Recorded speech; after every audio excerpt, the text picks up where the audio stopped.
எந்த சூழ்நிலையும் அவர் அண்டி நின்று என்னை பிரிக்காது காத்து கொள்வார்.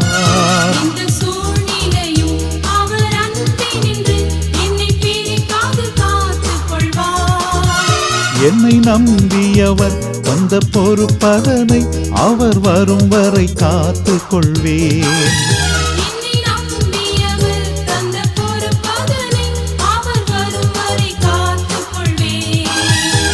ஆனந்தமே பரமானந்தமே இது மாபெரும் பாக்கியமே.